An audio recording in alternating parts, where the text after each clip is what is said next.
Welcome to the banker lamp. Please enjoy the video.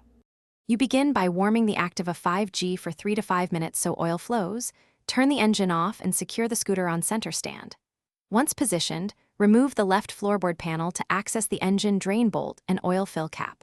Put an oil pan under the drain, loosen the drain bolt with a 10 mm wrench. You will see dark oil flow out. This removes contaminants. Make sure to wear gloves and avoid skin contact because used oil contains impurities. Once draining slows to occasional drips, give it a minute to clear. This ensures most old oil leaves the crankcase. While waiting, inspect the drained oil for metal flakes. If present, stop and consult a mechanic.